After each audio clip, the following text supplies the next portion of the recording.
Welcome to the Coin Stories podcast, where we talk about investing, hard money, Bitcoin, and how technology is revolutionizing the global economy.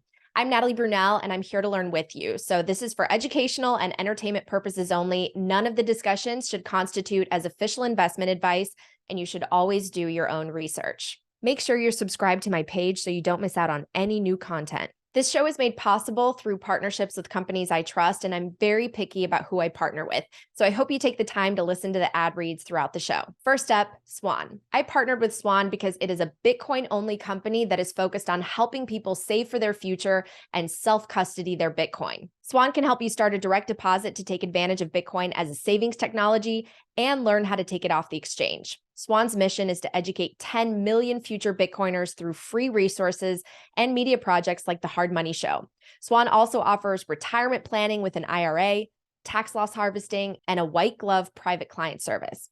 I use Swan to dollar cost average, and I deposit a little bit every day that's equivalent to what I might spend on a meal so that I add to my future nest egg and lower my yearly cost basis.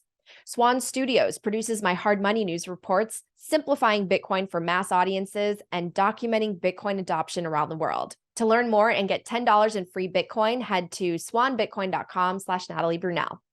All right, next up, Bitcoin Conference 2024. The world's largest Bitcoin event is headed to Nashville next year. Early bird tickets are now available, and this is the lowest cost you'll be able to secure for the conference all year. And if you use the code HODL, H-O-D-L, you'll get an extra 10% off. So come join us for 3 great days of networking events, panels, keynotes, workshops, and more. You never know what big name might be announced when tickets are much, much higher in price. Head to b.tc/conference and use the code HODL. And before Bitcoin 2024, the next conference I'm headed to is BitBlock Boom this August in Austin, Texas, where I'm really looking forward to speaking alongside Preston Pish, Mark Moss, and other great voices in the space. You can get your tickets at bitblockboom.com and use code HODL for 10% off. I'll see you there. All right, it's time for the show. All right, the man, the myth, the legend. I'm so excited to have Saifedean Ammous back, obviously the author of the #1 book in the Bitcoin space, Fiat Standard. Then he wrote the Fiat Standard, and now he has a new book, The Principles of Economics, and this is a beast. The most comprehensive book I think you've written. Saifedean, thank you so much for coming back on the show. Thank you for having me, Natalie. Always a pleasure to talk to you. Well, I've shared so many times that you changed my life. Reading the Bitcoin Standard made me realize that I knew nothing about money and that everything I was taught in school was not exactly what I needed to know and understand about how the world works and how our financial system works. And so you sent me down the rabbit hole. And for that, I will be forever grateful. Now I've had the chance to read your latest book. So first of all, I want you to share with people. And by the way, I'm going to do a giveaway. So share this interview, whether you listen to it on audio or video, and I'm going to send someone the book and a couple of goodies because I think everyone needs to get it. So Saif, why did you decide to write The Principles of Economics, which it wasn't lost on me that it's the same title as another book in the economic space? So what was the genesis of this? Well, I mean, it's been 52 years since Carl Menger published his book. So I think he won't mind me taking the title from him. I think it's we're due for another book with that kind of title in them. And there are many other books actually that have that name. In fact, most university textbooks are called Principles of Economics. So I think it's just sort of the common name that is usually given for economics, and it makes sense because that's the name that you want to do. That's what you want to write. You want to write about the principles of economics. So that was really my motivation was to just write an economics textbook because it's something that I think the world really desperately badly needs. The vast majority of textbooks that exist today are basically mainstream Keynesian textbooks. They are what teaches you essentially government propaganda. And, in the Bitcoin Standard, when I wrote it, a lot of people enjoyed it. A lot of people liked it. I got a lot of positive feedback from people telling me this is a great book. We really like the way that you write. We really like the way that you explain important concepts.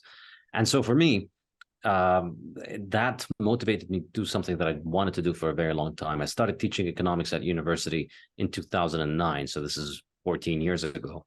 And from day one, there was this problem of you have the Keynesian textbook, the mainstream textbook, which is, for me, completely unworkable.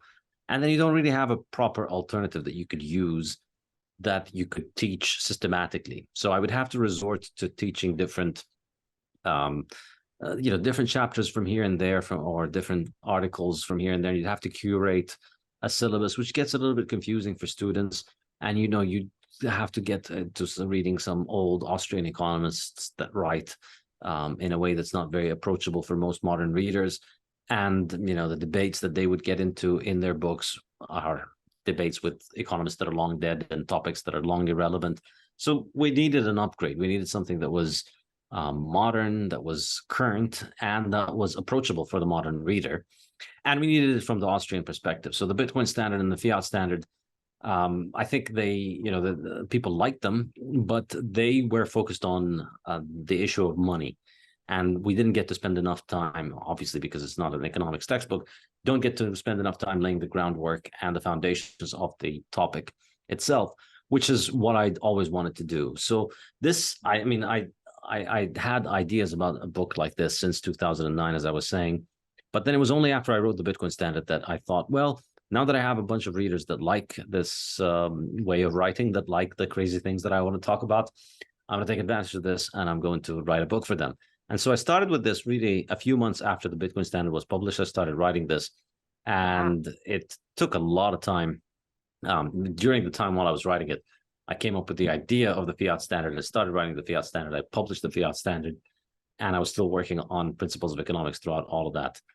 But I really enjoyed making it.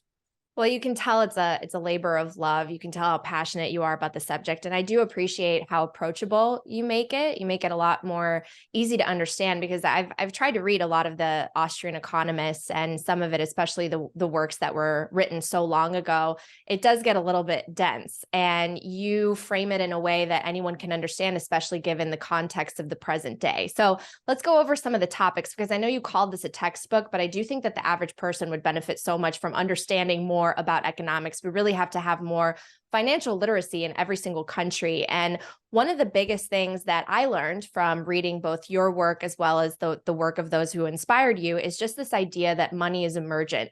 It doesn't come from the government or centrally planned organizations. It is emergent in the market. So can you talk a little bit about the importance of that concept? And then from that, why you don't need an expanding amount of money. A fixed supply is actually better and can fulfill all the needs of society to be able to prosper. Yeah, I think you've really hit straight at the main reason why the Austrians, I believe, are vilified, ostracized, and excommunicated from academia, because those two very important conclusions, which I think are very difficult to argue against. It's impossible to present any kind of coherent argument with a straight face and not be an idiot and believe it for against those two propositions. It's very simple common sense when you think about it. But really, we have a very enormous and very extensive brainwashing apparatus that's out there all over the world to try and convince people that not even to try and convince people that these things are wrong, to try and just distract people from ever thinking about these questions, so that they continue to just believe the alibi, the cover story that is given, which is that money is a creation of the state. We can only have money if the state handles money, and that the money supply needs to constantly grow to accommodate the growth of the economy. And I think the Austrians, it's a tradition that extends 150 years, and it's systematically shown this over and over and over again. And it stood the test of time. It's never been refuted. I don't think anybody has ever presented any kind of coherent argument that's against it. It's been ignored by government-paid economists because, they don't want to believe those things.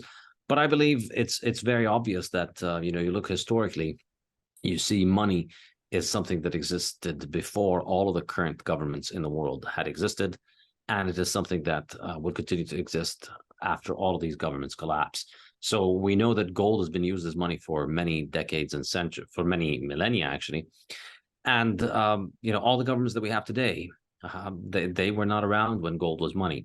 And thousands of states and governments have come along, used gold as money, and have gone away, and gold continued to be money. So it isn't the state that makes money. Money emerges on the market, and it emerges on the market for the same reason that all kinds of other goods emerge on the market. People want to eat, and so then there's an industry that develops around food. You don't need the state to tell people, hey, you should eat, and if you don't eat, you'll starve. And therefore, because we are good, we're going to develop an industry called the food industry so that we can make food so that we can feed you. No, humans eat, humans produce food, and then humans start trading the food, and then the food industry emerges out of that. And it's the same with money. It's just another economic good. And Carl Menger, I think, he explains the emergence of money. He explains how it's just another economic good. Mises is also, in his work, he showed how money emerges on the market and how it can emerge on the market without needing the mandate of a state, without needing the fiat of a state in order to decide what money is. And when you look at what has emerged as money historically, you see, and I discussed this in the Bitcoin Standard as well, historically, whatever emerges as money is usually whatever is the hardest to make. At any point in time, it's just people will choose that thing either consciously because they think this is a good thing. We need to have a hard money, or even if they don't choose it unconsciously, even if they don't choose it consciously, it emerges on its own on the market just because the things that hold on to their value best over time are the things that are hard to make. So historically, we see this, and we see that this is a process that takes place on the market without the need for government edict. And in fact, we see it's the other way around. If you have a government and you want your government to be taken seriously by people, you need to look at what people are using as money and use that as money. And that's how money comes on. That's how state money comes into existence. The state uses the money of the market. The state doesn't impose money on the market. And when the state tries to impose money on the market, we see enormously disastrous consequences, as in many places in the 20th century. And then the second question is the supply of money. I think this is really the most fun way to break the brain of your local Keynesian. Just ask them, why do we need more money? Why should the money supply grow? And the mental gymnastics are always hilarious. No, we need more money because we have more people. Well, why can't the value of the money just go up? No. There's all these reasons, but in reality, the thing that distinguishes money from all other goods is that the quantity of money does not matter. What matters about it is its supply. Is its purchasing power. So the total supply of money doesn't matter. It doesn't matter if you live in an economy with 100 billion units of your currency, or 1 billion, or 1 trillion, or 50,000, whatever number it is. You can run a functioning economy on any number of currency units as long as they're divisible. And we see this all over the world. What's the correct supply of money for a country? How many units of your currency per capita should you have? There is no correct answer. So in Japan, it's one thing. In the US, it's another thing. In Brazil, it's another thing. All countries have different money supplies and different populations. And there's no magic formula that says, you need to have $5 per capita or $5,000 per capita in order for the economy to work. Obviously, it's completely nonsensical. What matters about money, and this is where it's distinct from all capital goods and consumer goods. Money is a good that's unique in this respect, in that consumer goods, the more you have of it, obviously, the more utility you get from it. And capital goods, the more you have of it, the more consumer goods you can make out of it. But money, on the other hand, the only thing you use it for is to exchange it for other goods. And so therefore, it doesn't matter for you how much what the quantity is. What matters for you is the purchasing power. That's why you'd rather have $10 than 100 Japanese yen, because 100 Japanese yen, even though it's a bigger number, it's not as valuable as $10. So people would rather take the smaller number of dollars over the larger number of yens, because the smaller number has a higher purchasing power. Only Keynesians care about the number. Only Keynesians might choose more yens because they think, oh, well, that's a higher number, so that's going to make me richer. But, for everybody who has a functioning brain, no, what you care about is how much you can get for it. So you look at the things that you want to buy. You see that the sandwich you want to buy, the can of Coke that you want to buy, you see what it's priced in dollars and yens, and you can realize then that you care more about the purchasing power, and so you'd rather take the smaller quantity. And so because of that, money is unique in that any supply of money is enough for any economy, as long as it's continuously divisible, and as long as you can keep dividing it into smaller units. Then as more people use it and as more economic production takes place, the value of the money increases, and the value of each unit of the money increases. And then the people who are using it are able to get all the services that money renders without the supply needing to increase. It's such an important concept to grasp, because you're absolutely right. It doesn't matter if you have $1 million in your bank account. It matters what the million will buy you. And if you have hyperinflation, you could have $1 billion in your account or whatever the currency is, and yet it might not buy you a loaf of bread. And yet we focus on sort of the wrong things in the economy, and we have someone or a small group of people actively managing the cost of capital and manipulating everything. I saw a video on Twitter that parts of your book reminded me of, where, you know, if more money solved the problem of poverty, then we could just print our way out of anything. Why do we even have homeless people? Why do we have the poor if we have a money printer? And it's obviously because the more that you distort those numbers and add to the supply of money, that doesn't create real value. That doesn't create actual real goods. We need more consumer goods, more capital goods, which we haven't really been investing in. We've had malinvestment. So, and that's sort of the idea of the business cycle. So I was hoping you could kind of break that down, because we're seeing that the bad side of the business cycle start to play out. And we still have so much liquidity in the system that I think it's still going to take time. We can kick the can down the road, but we're heading toward a cliff, right? Because we stimulated the economy. We artificially lowered interest rates, as we always do. We manipulated the cost of capital. Money poured into places. And now the tide is coming out, and we're seeing who's swimming naked. So can you talk about the business cycle and why that's so important for the average person to understand? Yeah, so what I do in this book is that because I have my own readership and I don't need to try and appeal to the universities, I'm not trying to get published in university presses, and I'm not trying to impress committees of academics. I'm writing for readers. I'm writing for people who want to read and who want to learn. And it's extremely liberating. And like when I first decided to start writing the Bitcoin Standard, this was, I'd been a professor for 9 years, and I was struggling all the time with trying to publish anything, because anything I would write, I would had such a hard time getting into academic journals, because academic journals is, to put it politely, run by complete morons.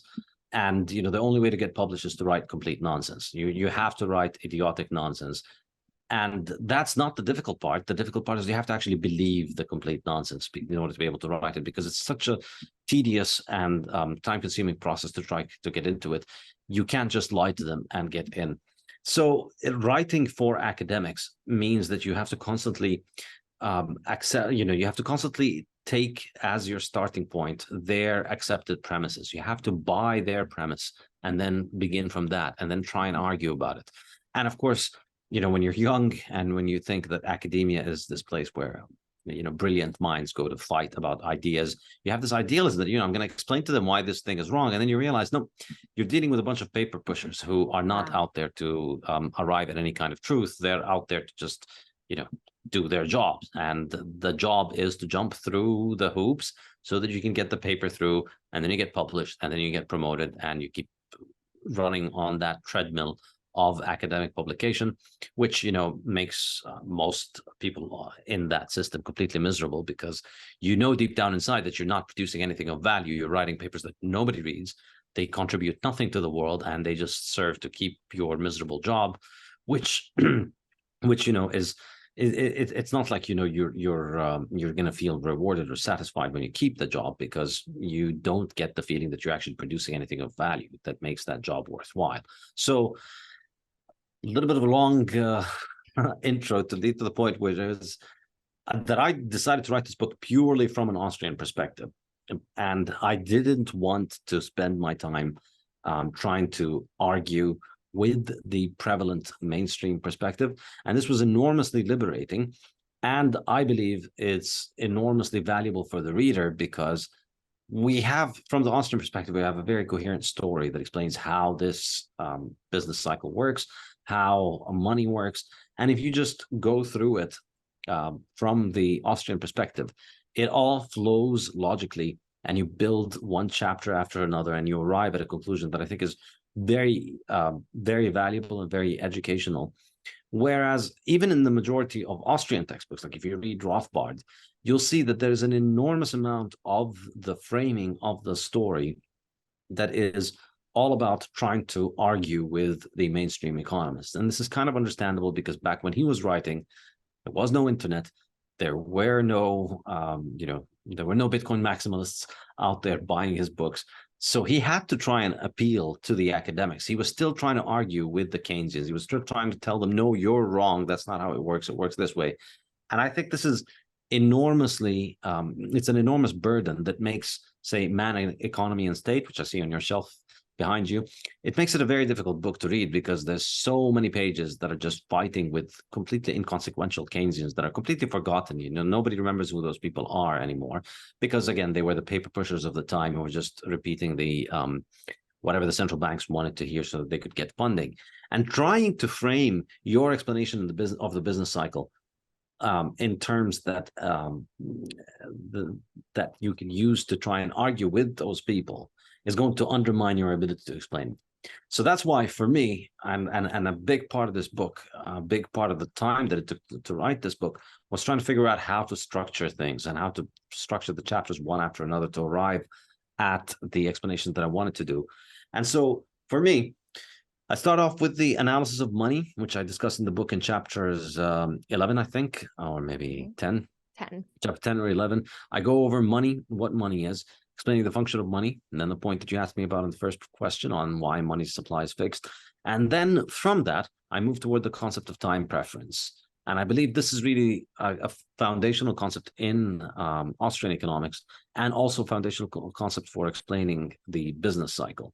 And again, freed from the shackles of having to frame it in Keynesian terms or try and debunk the Keynesian perspective. Start off with what money is, and then explain how money is related to time preference. And that, when we have money that is hard, we are able to save for the future. And so we're able to accumulate wealth for the future and accumulate capital for the future in the form of money. And that gives us more of an ability to provide for our future. So therefore, it lowers our time preferences. So I argue that hard money is an enormously pivotal technology for the lowering of time preference. In fact, I even go as far as saying it's like a control knob for our time preference. And if you look around, you look at societies where people are witnessing hyperinflation, nobody has the ability to think of the future. And so people's time preference is very high. People are barely able to think about how they survive the next week, the next month, the next few days. So long-term planning goes out the window.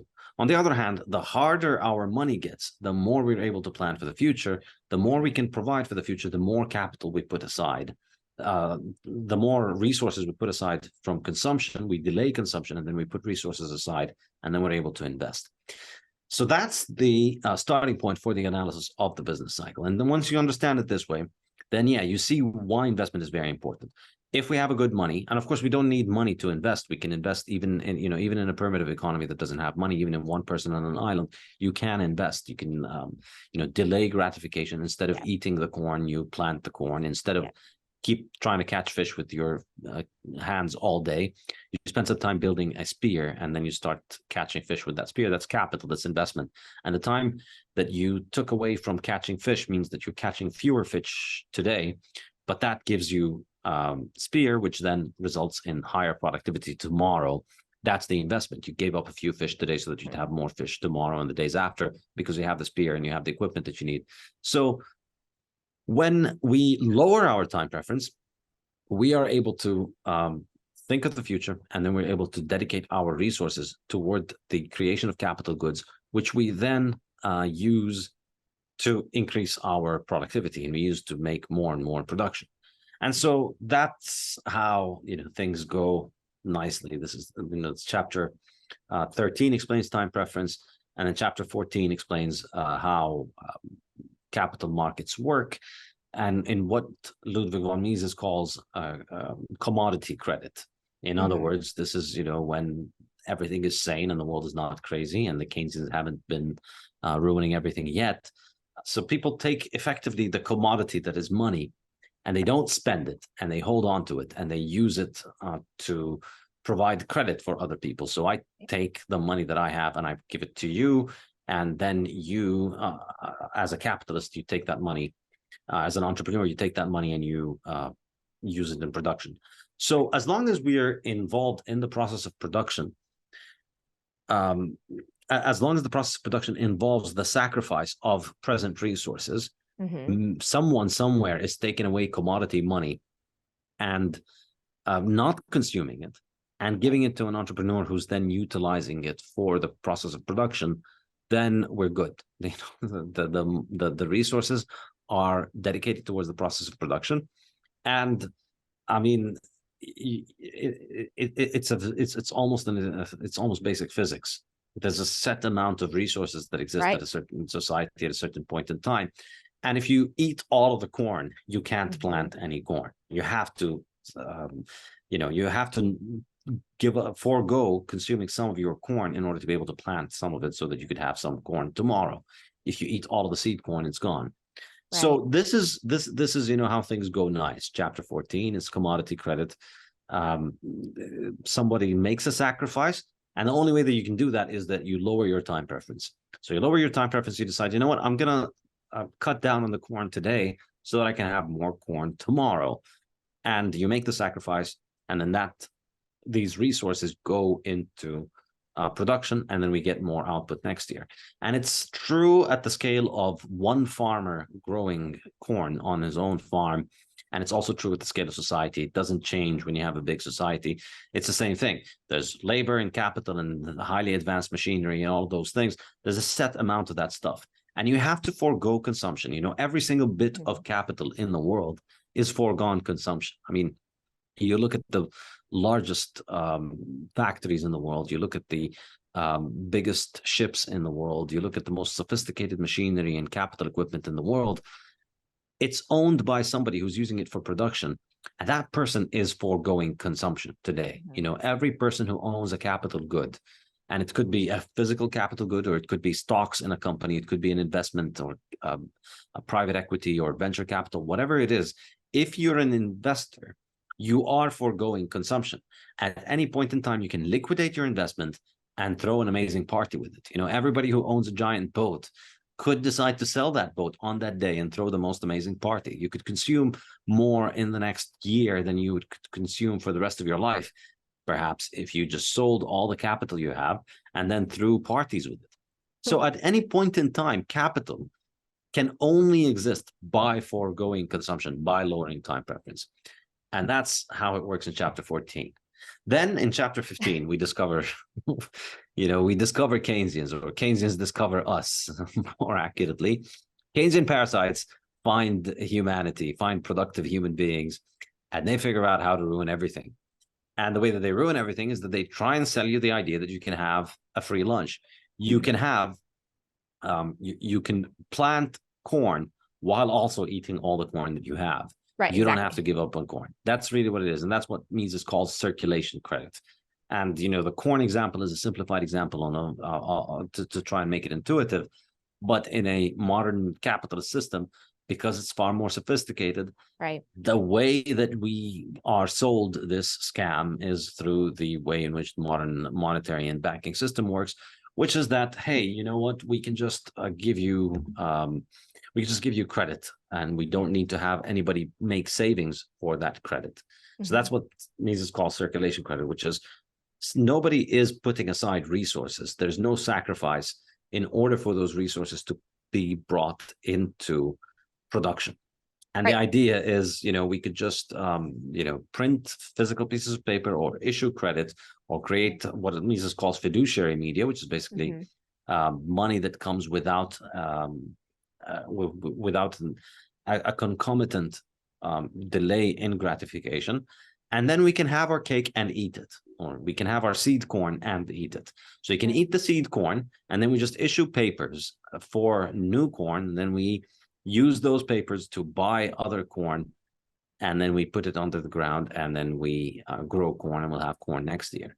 And that's really ultimately, I think, the kind of overarching explanation of the Austrian business cycle theory, in that you can either have circulation, you can either have commodity credit, in which case, you grow the corn, and then the growing of the corn can succeed or can fail. You can get more corn next year, but it could also go bad. You may get a locust infestation, or something might kill your crop. So there's always success and failure in entrepreneurship, but there is a chance that you might produce more because you have set aside actual seed corn and you planted it. Mm-hmm. And if all goes well, you'll get more output from this process. But the other situation is when we try and have the free lunch, when we try and have something for nothing. And here we say, we can just eat all the corn, and then we'll do financial wizardry, and that'll allow us to get more corn somehow next year. And that, of course, has never worked out. I mean, it's almost like the Roadrunner and Wile E. Coyote cartoon, where every single time Wile E. Coyote thinks, no, now I've got it, and then it's just a matter of finding out in which way it's going to blow up. Is the anvil going to hit the Wile E. Coyote on the head, or is he going to fall off a cliff, or is he going to shoot himself in the face? There's always going to be some way in which this is going to blow up, because you can't have something for nothing. And so this is kind of the Austrian story, and of course it's a lot more complicated than I can explain it here, but that's, I would say, the overall explanation for it, that ultimately it comes down to the idea that you can have something without nothing. And that's basically the fundamental premise of fiat economics, which is, we don't need to make sacrifices. We don't need to save. We can just have the money printer finance everything that we want and give us all the seed corn that we want. We can just print seed corn. It's time for a quick break to hear these messages from my partners. Fold is the best Bitcoin rewards debit card and shopping app in the world. You can earn Bitcoin on everything you purchase, from Amazon to groceries to your Bitcoin conference tickets, with Fold's Bitcoin cashback debit card. And you can win free Satoshis every day, or even play for a whole Bitcoin by spinning the rewards wheel. You can also buy Bitcoin and stack sats directly on Fold and earn even more incentives and rewards. This is a great app to get someone totally new into Bitcoin, and way better than earning airline miles or hotel points. Head to foldapp.com/Natalie, and if you use my link, you'll get up to 10,000 sats when you sign up for Spin or Spin Plus and spend at least $20 on the card. No, it's such a powerful analogy, the seed and the seed corn. You're right. Nothing is being put away. No consumption is being deferred. There's no savings from which you are borrowing. You're just making it up out of thin air. And that's what they keep doing. They're going to print money. Right now, they're trying to, remove some of the money out of the system. But in the end, because we're so bloated with credit, we have to print eventually. And there's really no way out of that system, right? And so that's why so many people have found that Bitcoin's, a life raft, because it can be this parallel system that we peacefully opt into, although so many people still don't understand it. And one thing that I think is really interesting that the Austrians, touch on so much, is this idea that capitalism actually leads to more abundance and prosperity. And because you're actually focusing on yourself, you're serving others. By trying to gain a profit, you're doing so by trying to serve the customers and serve the people in your community. I pulled one of your quotes. It says that the capitalistic market system makes people specialize in what they do best and focus on how to provide value to others rather than focusing on what they value themselves.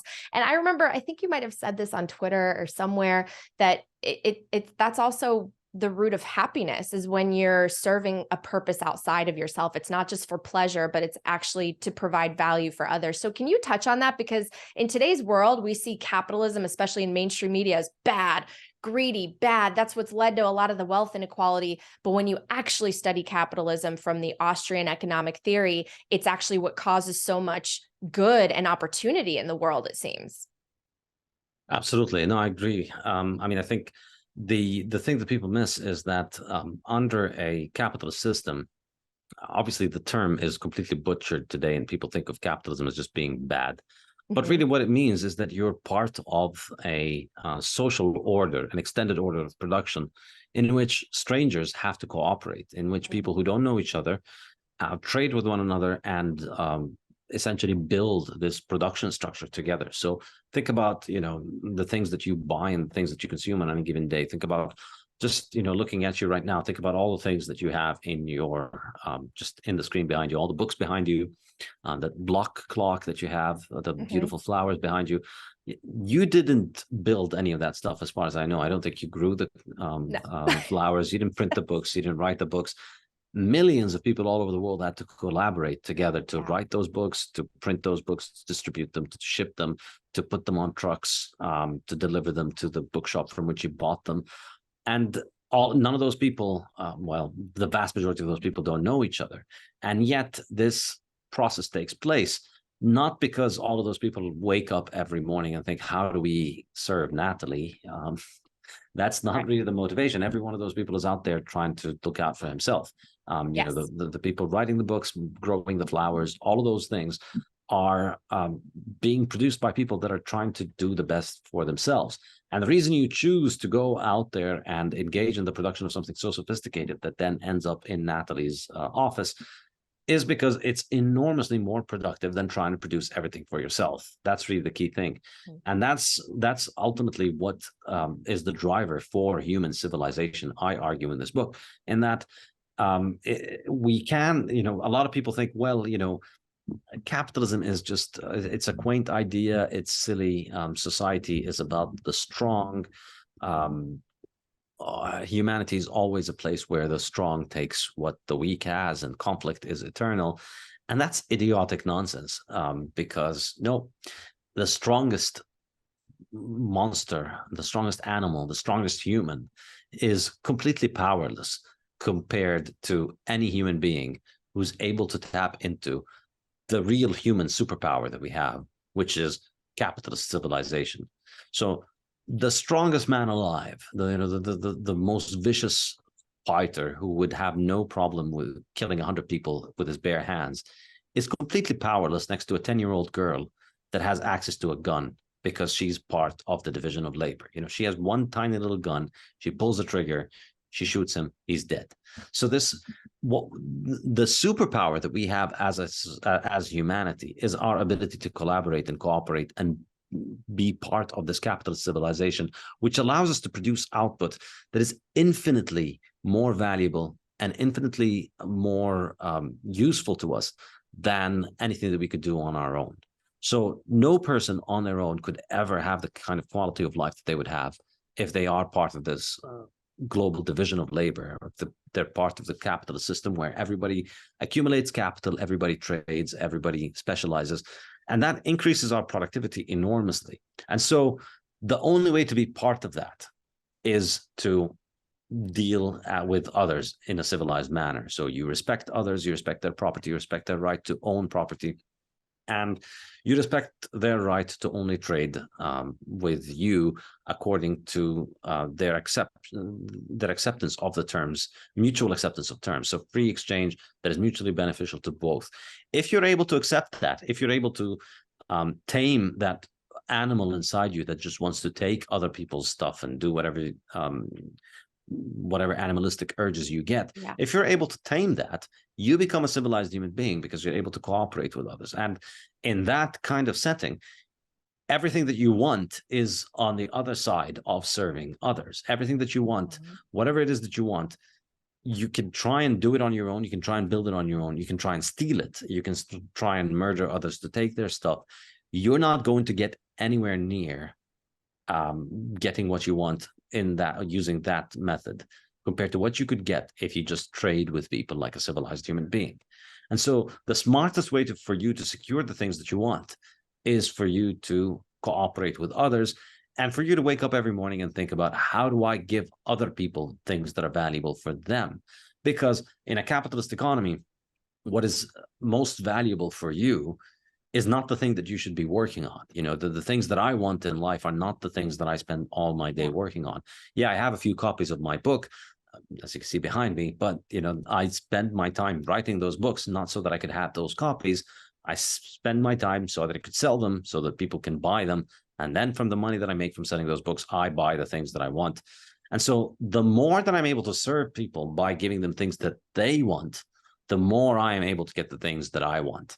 And that's really the driver for people to be civilized. That's the driver for people to be part of human society. And After in the book, I can't summarize the whole book, but if you've read it, I'm sure you've seen, how I explain how the capitalist system develops and how it comes about, and then why the capitalist system relies on human beings accepting the system of property rights, accepting the system of capitalism, accepting the idea that other people need to have their own property, and that if we don't accept those things, then we can't have nice things.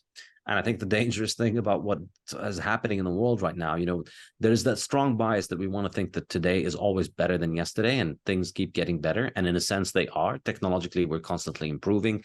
Today's computers are faster than last year's computer. The cars are getting better. Well, the airplanes is a complicated one. Maybe they're not. But I think there is a significant case to be made that things are getting worse in the sense that the capitalist civilization is breaking apart because the money is broken, because the money is the glue that holds this entire system together. It's the critical component that allows for that cooperation to happen, because none of this division of labor, none of this cooperation between us as individuals would be possible if we didn't have money. I would not be able to trade. I'd not be able to specialize in something as arcane as writing books about economics and shipping them all over the world to people if we could not trade in money. If we had to trade directly, if I had to write books and then find somebody who grows cows so that he could give me beef in exchange for my books, it's not going to work. I'd have to just go back to a system wherein I need to grow my own cows. And a lot of people romanticize this. I think also among Bitcoiners, we see a lot of this kind of, when Bitcoin goes to the moon, I'm just going to start growing my own food and I'm going to get off the grid. And I think, you have to be extremely rich to be able to afford to live this kind of simplistic fantasy of I'm just going to live off the land on my own, because you can't do it on your own. And the quality of life that you'd have on your own if you try to live truly on your own is, you probably wouldn't make it. The vast majority of us wouldn't make it for a year if we truly tried to live off the land. Sure. What we do is, if we do become extremely rich, we would be able to buy a lot of equipment and a lot of machines from this global division of labor. We'll buy engines and we'll buy farming equipment and we'll buy all of those things from the division of labor, and then we'll be able to live in a world where we grow our own food. So we essentially we're letting global capitalism do 99% of the job, and then we're turning up at the finish line and taking all the credit and saying, I grew my own food and I'm self-reliant and I'm independent. But you're not. You go out into the jungle and spend a year and see how far you get on your own if you really want to be independent. So I think it's the really dangerous thing about the world that we're living in is that the breakdown of money, because of this massive dysfunction of the fiat monetary system, is threatening the fabric of human civilization, because it's making cooperation between human beings harder, it's making trade between human beings harder, and it's destroying our ability to save, and it's destroying our ability to provide for the future. But I think just to kind of spoil the ending of the book, I think it's humans have always faced threats, and as I was mentioning earlier, brutish people will always think, well, let me just attack the people who have nice things and I'll take their nice things.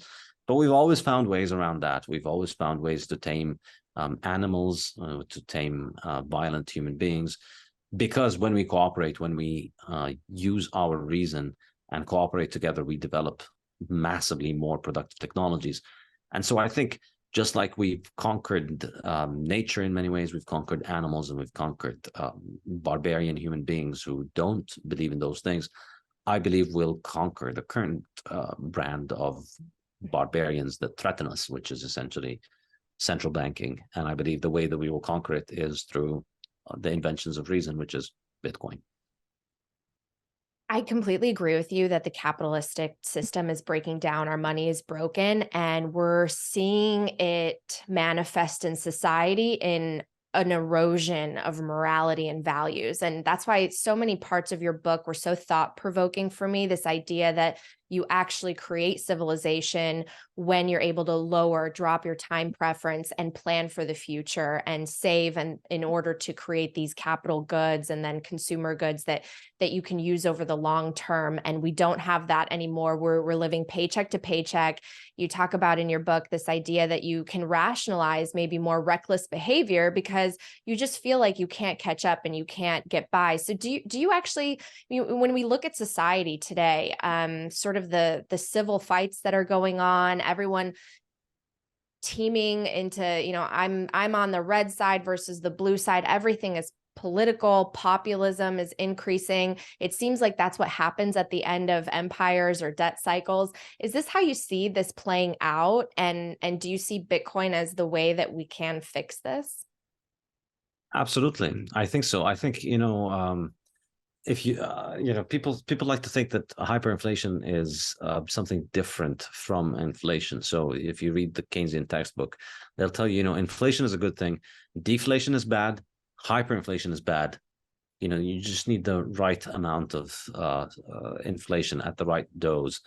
And I don't think that is the case. I think regular fiat inflation, which you experience in even the best kind of run monetary systems, like in the US and Europe and these countries, that's just slow motion hyperinflation. And so all the things that you'd see in places like Lebanon or Zimbabwe or Venezuela, they are playing out at a slower pace in countries where the money is inflating at a lower pace. It's a very similar situation. And as I was saying earlier, in those places where you have hyperinflation, if you have no way of providing for yourself in 5 years from now, your ability to think about what you want to be doing 5 years from now is massively compromised. Your ability to think about where am I going to be in 10 years from now is massively compromised. So that reflects on all of your decisions today. And I think this is really, really a very important thing. Yeah. And you see it in yourself. And I think, Bitcoiners, countless number of Bitcoiners have shared this story with me, the difference between their life before they got on Bitcoin and after they got on Bitcoin, in the sense of how much of your life is focused on the present versus the future, and the short term versus the long term. Without the ability to think of the long term, without the ability to save and provide for the long term is naturally discounted. And so when in all of your actions, you discount the future more heavily and you think of the present a lot more.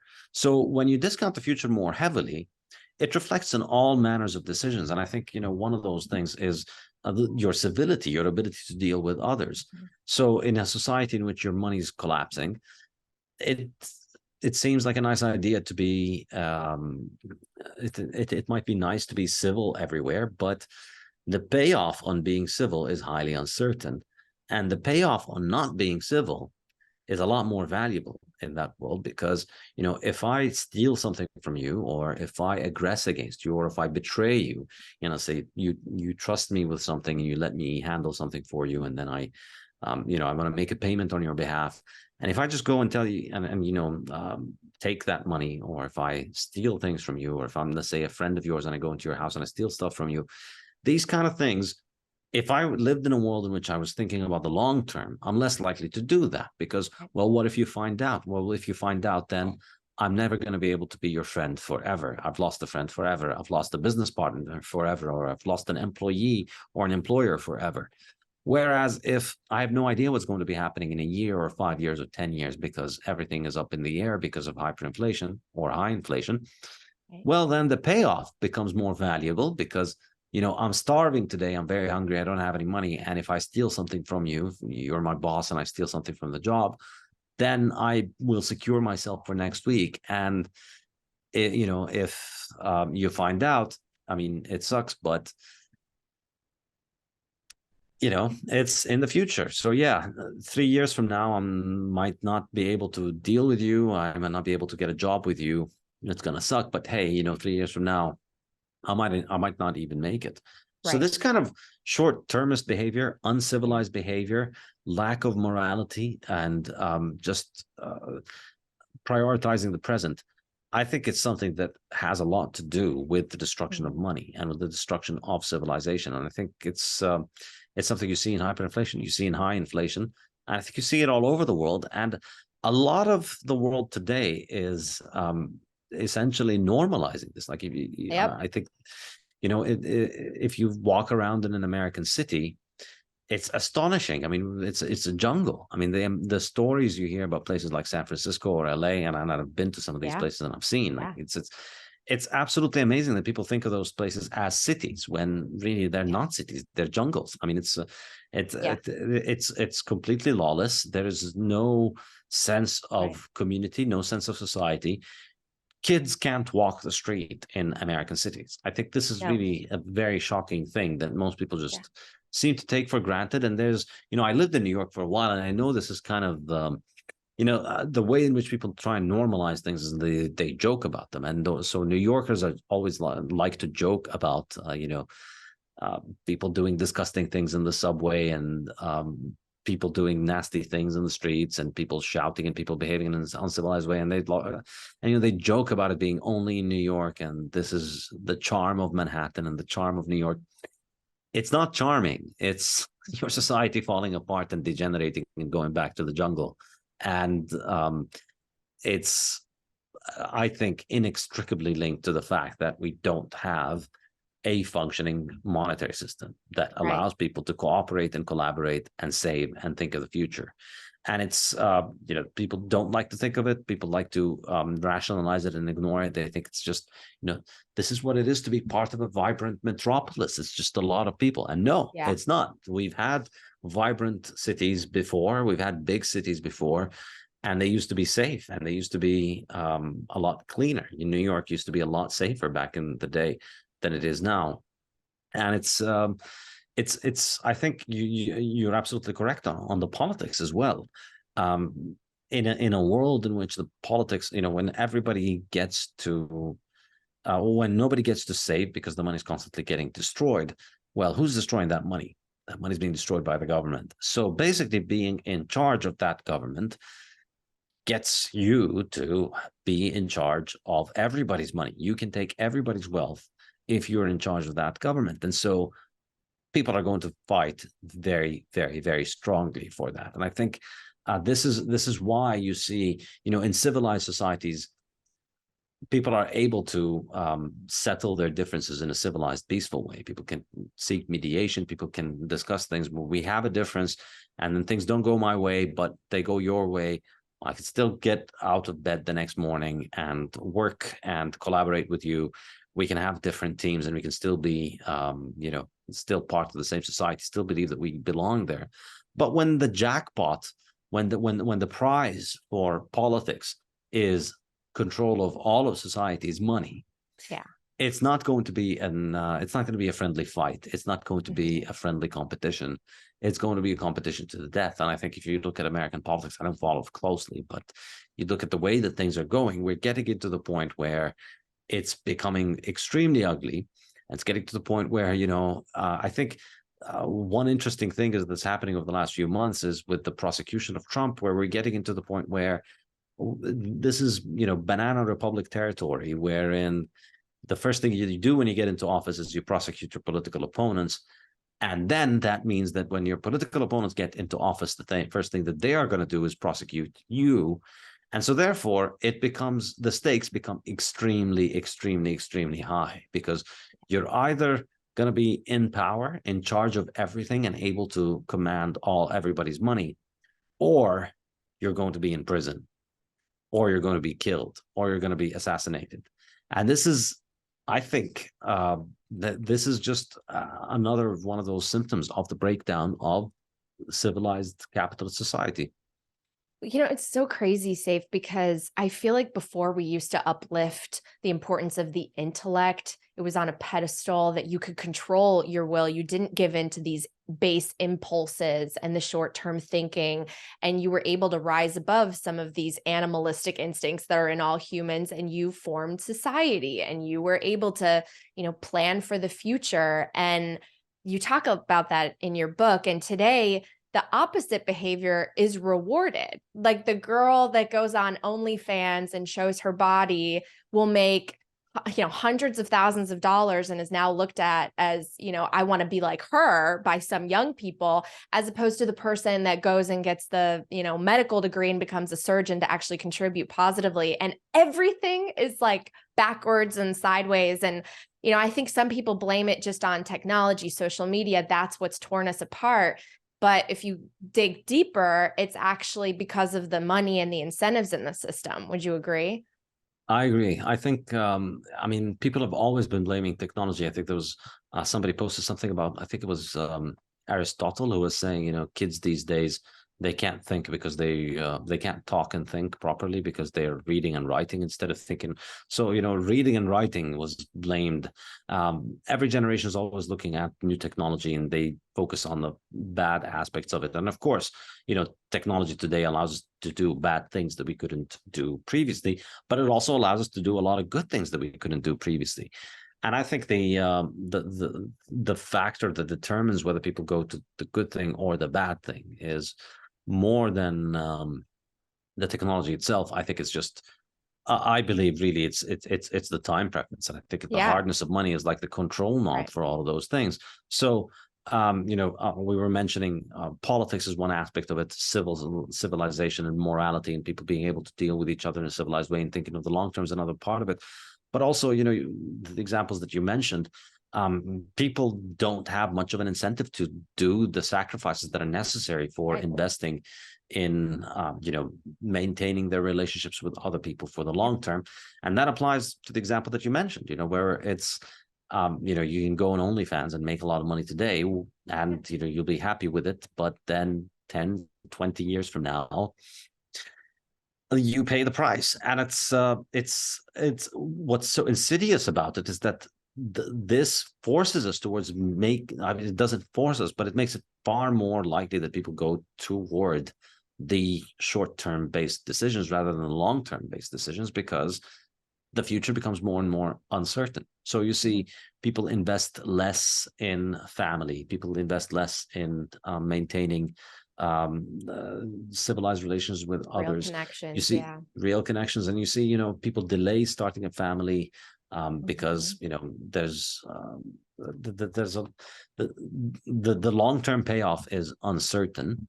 And of course, the flip side of this, which I discussed in the Fiat Standard, is that what government money allows is essentially the replacement of the role of the family. Without government money, family was your only way of providing for yourself in the long term. You needed children to be around you in the long term. Well, the idea that, no, government has money and government can provide us welfare means that, why should I? Why should I sacrifice my youth for one person when I could enjoy it? And then, everybody else will just have to chip in with their tax money to support me when I'm older.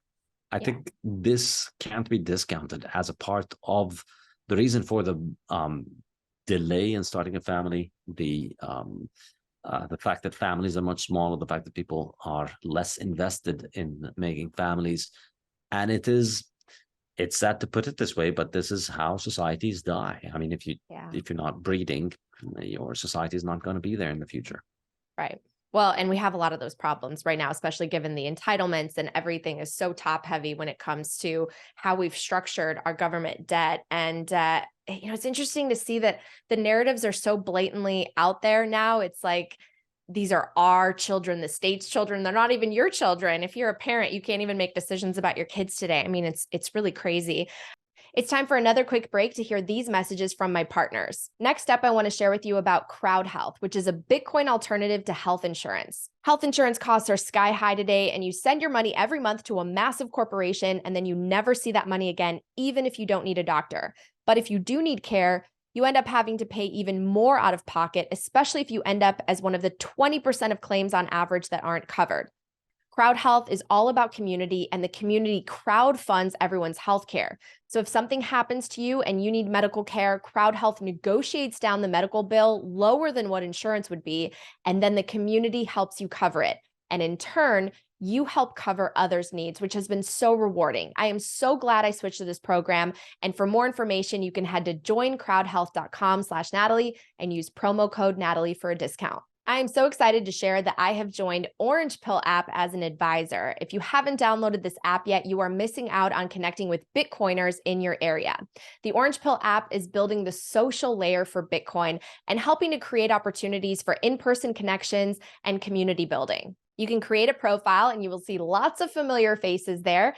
And then you can search for Bitcoiners or Bitcoin events based on your location. I am geotagged in my home base, St. Louis, and I'm super grateful because the Orange Pill app has helped connect me with Bitcoiners in my new city. So come join us, download the Orange Pill app, and head to theorangepillapp.com for more information. All right, back to the show. Before we start to wrap up, I wanted to ask you, there are hundreds of years of knowledge that we have to build upon in terms of how to structure a government or a society. If Keynesianism doesn't work, which it clearly, you and I both agree it doesn't, why do we keep going in this direction? I mean, why haven't we had a shift? Maybe Bitcoin will provide something like that, but why do we keep going in that direction when we have so many examples of failed experiments of socialism, Marxism, and generally centrally planned governments that manipulate money? It's because we haven't had Bitcoin yet. That's what it comes down to. It's ultimately, honestly, I think it's in a sense technological in that technology over the past 500 years has evolved to the point where human society has become so much more so much larger. The scope of the people that you trade with has grown enormously. So 500 years ago, my ancestors, your ancestors, your ancestors probably in Poland, my ancestors in Palestine, had absolutely nothing to do with each other. There was very little trade going on between them. And now here we are, you and I, basically, you buy my book and I get on your show and we're exchanging things with one another. So the world's becoming far more intertwined. Over the last 500 years, I think, with the invention of hydrocarbon technologies, cars, trains, airplanes, ships, all of these things led to the movement of trade extremely quickly.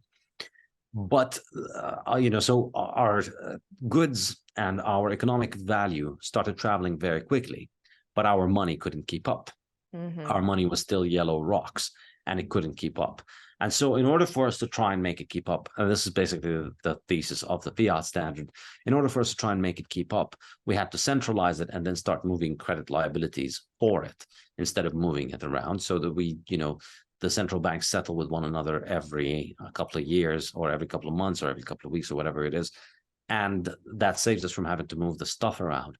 So then that just put centralized power in the hands of central banks. And that in the 19th century was an enormously lucrative jackpot out there for people, for essentially the worst people of every society in the world to catch, to take over. So if you're a good person, you think, I want to make tables, I want to make shoes, I want to be a doctor, I want to do this, I want to do that. But if you're a bad person, you think, wow, look, that giant pot of gold right in the biggest bank, the central bank of the country.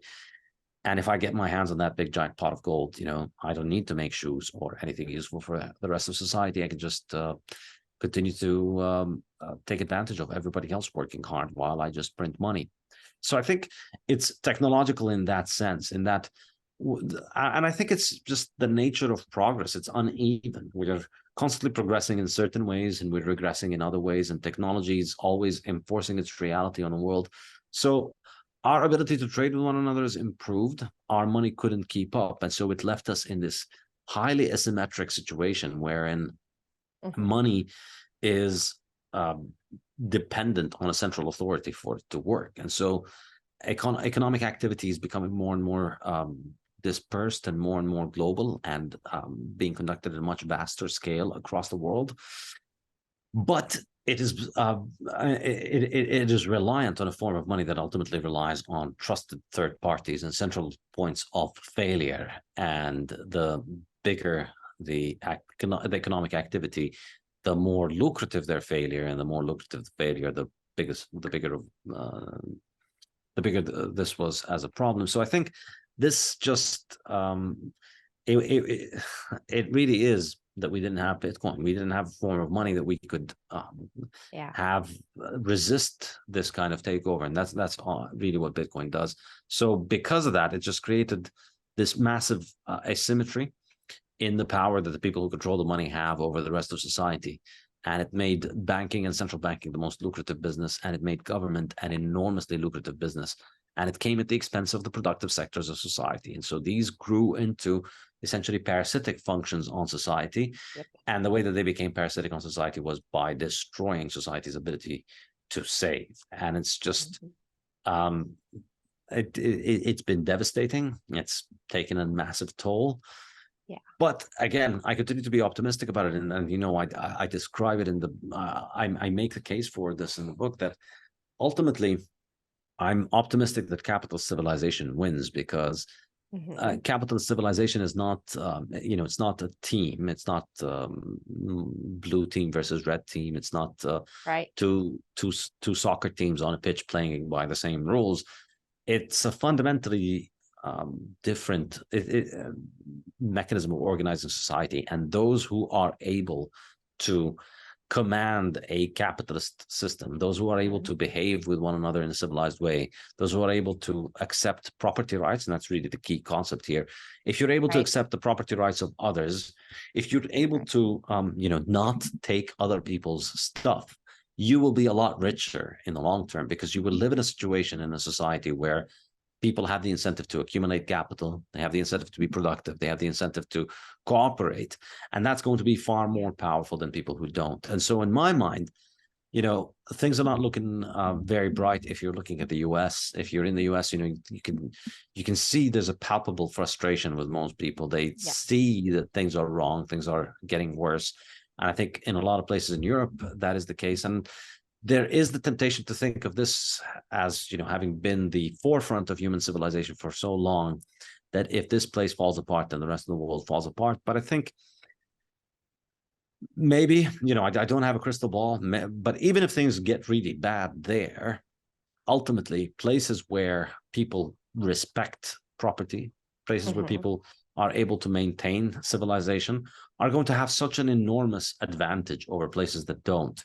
So whether it is in the West or in other places, or in some parts of the West or in other parts of the West, or in El Salvador, whichever society is able to organize itself in a way in which it respects property right, in which it respects capital accumulation, it's just going to be on another level of civilization from the others. And it's going to be really, it's like tanks versus arrows. And I think that's ultimately why I think I'm optimistic, in spite of all of the many ways in which the book explains that things are going wrong and can go wrong. Oh, I'm optimistic too. It's interesting what you just said, and some of the aspects of your book make me think of the sovereign individual and the thesis about how the nation state is in the process of disintegrating, and it will be the most kind of fought. There's going to be a lot of opposition, and it's going to be most painful probably in in the West, in the US, with the global reserve currency and all of that. But there is so much opportunity in that. So I'm kind of curious, what do you see as the ideal role of government if we are on the Bitcoin standard? Is there a place for some type of government in order to protect your property rights, to enforce laws so that people don't you know, commit crimes against one another? Do you see it as very, very small, obviously, compared to what we have now? I think, so this is the chapter 16 and 17 in the book that I discuss defense, violence, and how basically society organizes itself against defense. And the common mainstream view on this issue is that, you know, capitalism is all fun and games. It helps us have you know, cheap Doritos and 17 different flavors of soap or whatever. But for the serious stuff, you know, you need politics, and politics is all about power. And that's nonsense, because defense from violence is just another market good. And even though governments pretend that they have a monopoly on defense and a monopoly on protection from violence, the reality is it's a free market at every level. It's predominantly a free market. So in the book, I make the case there are likely twice as many private policemen in the world than there are government policemen. And so you know, anybody who's got a bank, anybody who's got a jewelry store, anybody who's got any kind of serious valuables, they're not relying on police for their protection. And of course, that's not even a slight to the police. But why should I, as a taxpayer, pay for you and your bank to have protection? Why shouldn't you and your bank hire your own security? I think it's a much more it's just the natural way in which things would work much better, because that's capitalist calculation. And I discussed this in the book in chapter 12, the market economy. The market economy is the situation where people have private property, and so they're able to make economic calculation. That's maybe the most important concept in the book and in Austrian economics, which is maybe the most important concept in terms of how few people understand it and how few people hear about it. That we can't have economic production if we don't have economic calculation. And in order to have economic calculation, in order for us to be able to think about the different alternatives and the opportunity costs, you need to have private property. You need to have the owners of property make calculation. And that's why private security is what secures most people. You buy your own gun, or you hire your own private police or private security guards. And that's what does things. So I think in reality, we're heading more and more, we're seeing this more and more. And we're seeing the truth of the fact that the vast majority of the world is running, the vast majority of the world has a free market and protection, and in free market protection from violence. And also, I bring in the example of weapons manufacturers. The vast majority of weapon manufacturers are also private companies, and they also operate on the market. So it's really just another good like every other. Now, whether we are going toward a fully anarchist world or not is, again, I don't have a crystal ball, but I think so I don't have strong opinions on this. But I think the key concept is ultimately that if you're going to have a civilized society, if you're going to have an order in which people are able to live in a civilized way, if you're going to have a world, the thing that's going to triumph, the thing that's going to allow more capital accumulation, more civilized behavior, more productive activity, is going to necessarily be the kind of economic system that allows people more freedom to make their own decisions. And so for me, that's going to mean less and less government. But even if we do have some form of government, I think that the key and most important concept, which Ludwig von Mises refers to, is the concept of self-determination. So Mises, if you read a lot of his articles and a lot of his talk, he's not an anarchist in a sense that he recognizes there's an important role for the government to play in this thing and that and the other thing.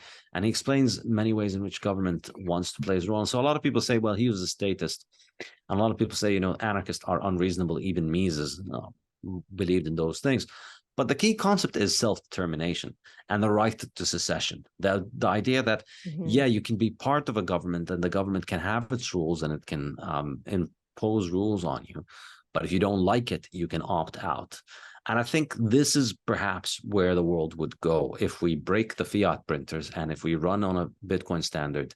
And governments, if we get rid of this cancer that is a government with a central bank that controls money and has the ability to just rob everybody by printing the money to finance itself, if you get rid of this insane cancer that has ruined humanity for the past couple of 100 years, and go back to a world in which the money is not a technology for stealing from people, but a technology that people use, well, then the way that government survives and the way that society thrives, and the way that the way that government is going to be selected for is its ability to attract people willingly rather than force them, because you can't just print money. So you want people to willingly pay you taxes. You want people to willingly stay with you. You want people not to be able to move. And so, of course, with the digital world, the ability of money and capital to move becomes a lot easier. But I think, and here I mentioned the work of Prince Hans Adam of Liechtenstein, which I mentioned in the book. Yes. Yeah. So he's actually a really interesting intellectual, as well as being a prince of a principality in the center of Europe. And he's written an excellent book called The State in the Third Millennium. And in it, he envisions that the way that the state is going to evolve as the world heads towards more freedom, more self-determination, as people have more wealth, more education, and expect to be able to make more decisions for themselves. he offers something that's a little bit different from the way in which people view liberation and political freedom. So the kind of standard textbook model of liberalism and political freedom in the West and most of the world today is the idea that, you have elections, and every 4 years you get to choose a new sociopath who gets to rob you for 4 years. And then if you don't like the way he robs you, well, just find another crazy sociopath who's going to take control of the money printer and rob you. And what he's saying is, no, effectively, he's saying, no, let's look at how the market actually works. So, you get an iPhone or you get a laptop, you don't get that by being involved in micromanaging how Apple works. You don't vote in elections for Apple. Buying an iPhone does not give you a right to vote on what Tim Cook needs to do next year and how they're going to make the iPhone. You have absolutely no choice with anything that Apple does, except that one choice, which is you buy their stuff or you don't. Yep. That's it. And so if you apply that to the concept of government, I think that's a much more healthy way of operating governance, in the sense that as an individual, you have the choice to opt into a political form of organization or opt out. And so in that case, you're not involved in the day-to-day management, or you have less and less involvement in the day-to-day management of how the country is run, but you get the choice of opting out and seceding down to the local level. So in the case of Liechtenstein, every single hamlet in Liechtenstein, every single tiny little village in Liechtenstein, or even neighborhood, can choose to secede at any point in time. And the right to secede is protected. So they can become their own country, or they can join Switzerland, or they can join Austria if they want to. And effectively, the most recent political reform that Liechtenstein had, that was, I think, in 2004 or 2005, actually involved the prince taking on more executive power at the expense of the parliament, which is the opposite of how the whole world is going. The whole world is going towards devolving power into the hands of parliament and away from the hands of the executive. So distributing power more and more and making it more distributed, which is similar to, in the case of Apple, getting rid of Tim Cook, or making Tim Cook the kind of ceremonial leader of the company, and having, committees of, say, California Apple users and New York Apple users and French Apple users setting their own policies and trying to arrive at ways of how to produce iPhones. And you can imagine how dysfunctional that would be if they were trying to do it.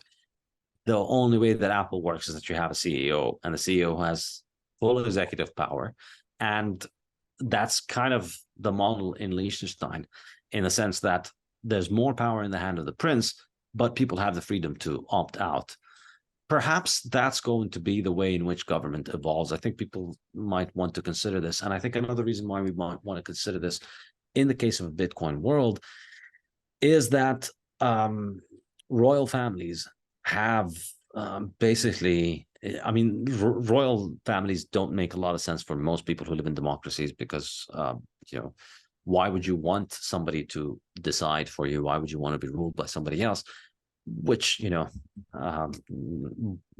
still buy an iPhone, even though Tim Cook is the king of Apple, and there's no democracy in Apple, and nobody asks you for your opinion, but you still buy the iPhone.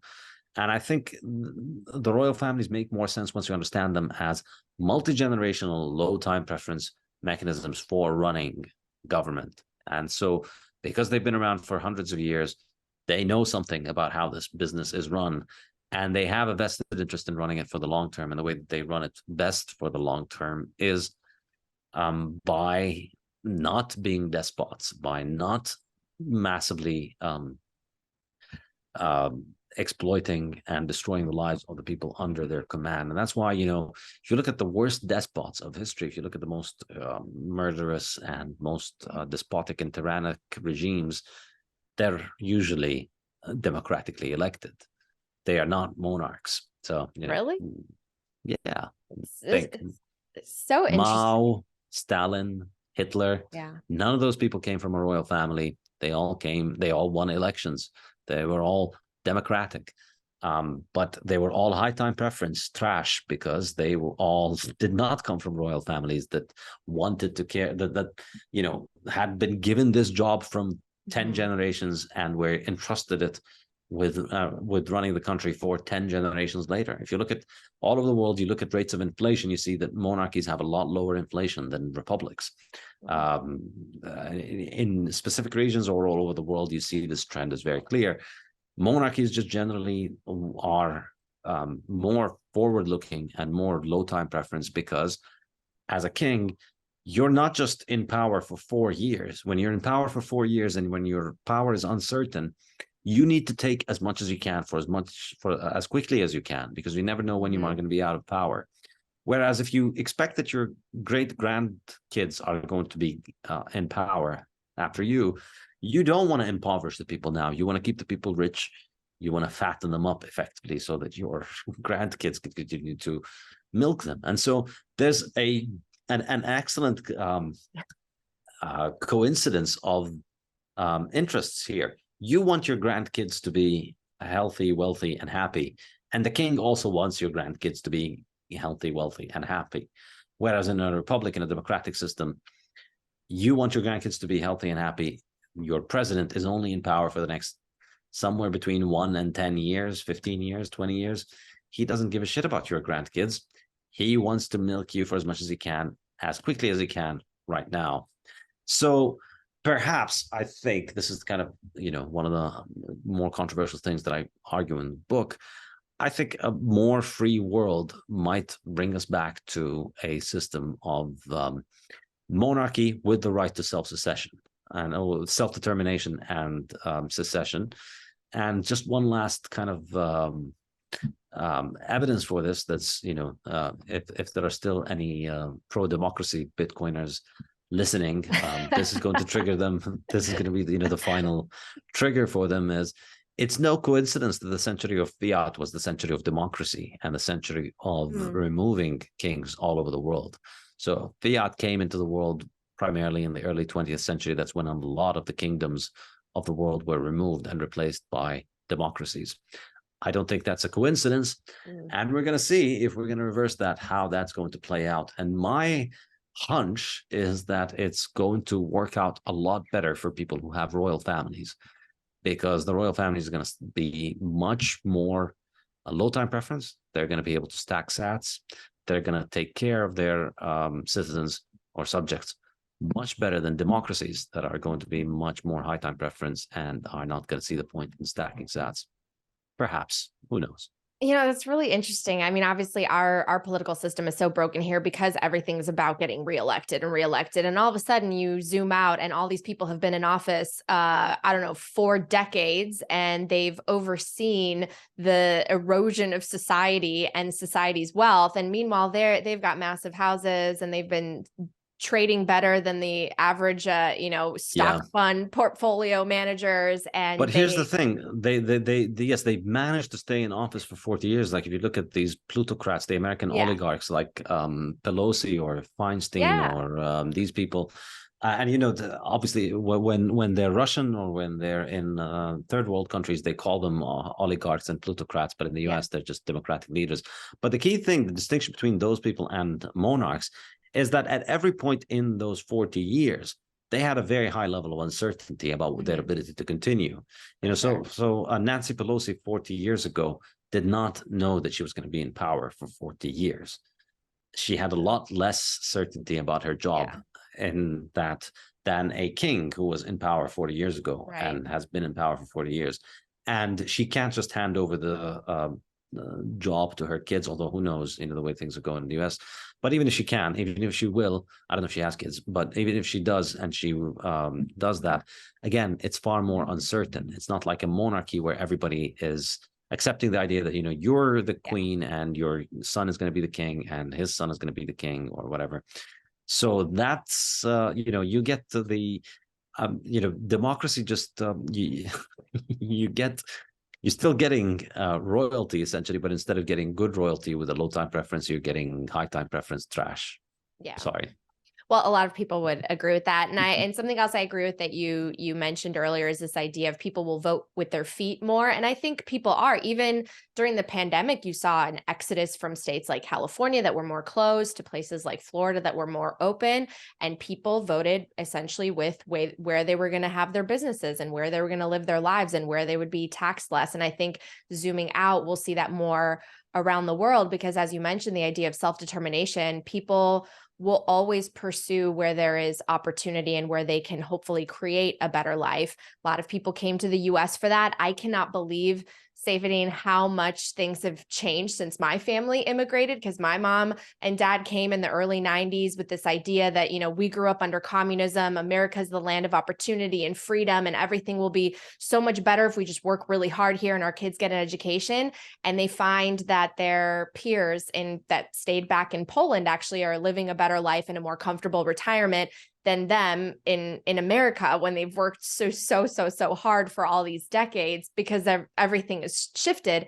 And yet we still see so many people wanting to come here and coming to the border and wanting to access what this country offers. And I think that around the world, there's going to be a lot of shifts. People who were born in one country are going to end up in another.